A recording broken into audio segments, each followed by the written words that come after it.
What's good, YouTubers and YouTubettes? This is JBsports, back again with another one. This fight here has flew up under the radar.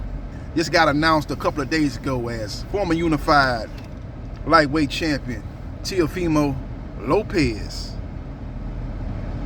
got a new opponent, as his opponent Jose Pedraza pulled out of the fight due to an illness. Now, they never disclosed what the illness was. All they said was that it was not COVID-19. I believe, this is just my opinion. I ain't got no fact to back this up. It's just my opinion. I think Jose Pedraza was having a hard time making weight. He knew he was not going to be able to make the 140-pound limit for that fight. So he pulled out with a undisclosed illness. So we will see what happens. And we will see what transpires. But I'm actually happy about the whole situation and how it played out, because Sandor Martin is a better fighter at this point in the career of Jose Pedraza, who I feel is on the back nine of his career. And I believe that Sandor Martin, which this was a fight that was ordered by the WBC, but nobody paid that order no mind, because they was like, okay, well, it don't really matter because Teofimo Lopez is taking on Jose Pedraza. But Pedraza pulled out of that fight and Sandor Martin stepped in. And this is going to be a very interesting matchup on Heisman Trophy night. This fight will take place right after the Heisman Trophy ceremony, and the undercard should be real strong too. So I'm hearing that Keyshawn Davis is going to be on the undercard. I think Nico Ali is going to be on the undercard. He's the most active fighter in boxing outside of Canelo Alvarez. That's Nico Ali. As Top Rank, they really trying to get that name going, man. They trying to really put the Ali name out of there. They think the Ali name is going to really make them a whole lot of money, man. They try to put him on every undercard. It seems like, man, that boy probably fought this past year of 2022, which is almost over. He's probably at least fought 4 times this year. He's the most active fighter in boxing. The only person you can put on his level is Canelo Alvarez, who has frequently fought 3 times, at the very least 2 times a year. With all that being said, Sandor Martin is a tricky southpaw. This is a very interesting matchup. He's going to give Teofimo Lopez a lot of problems, especially if Teo is over-aggressive. If Teo is coming in this fight looking for the one-hitter quitter, looking to load up on his shots, he's going to have problems.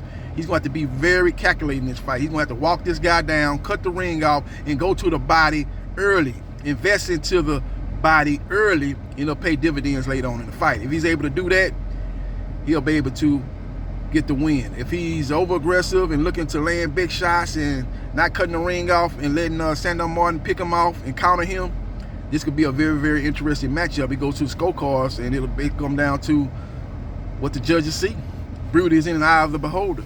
If the judge likes a fighter that's boxing and staying on the outside and making his opponent fight his type of fight, making him miss, and he's countering him, they might look at that as a win for Sandor Martin. But if you like the guy that's coming forward, being aggressive, bringing the pressure, throwing a lot of punches, maybe not effective punches, but bringing the pressure, throwing more punches than the opponent, looking to make the fight, they might tend to go with Teofimo Lopez. It could be that type of fight, ladies and gentlemen. So we will see what happens, and we will see what transpires. But this is a very interesting matchup.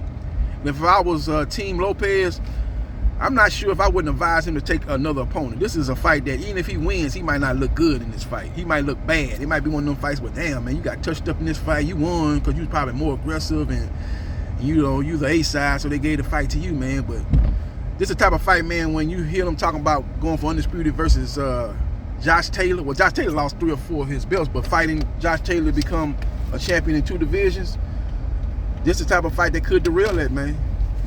And Sandor Martin got to understand, though, that he's got to win this fight decisively, because if it's close, you can bet your bottom dollar that Teofimo Lopez will get the decision, because Teofimo Lopez has the backing of Top Rank Boxing. He's one of the stars at Top Rank, and they'll be looking to put him in bigger and more financially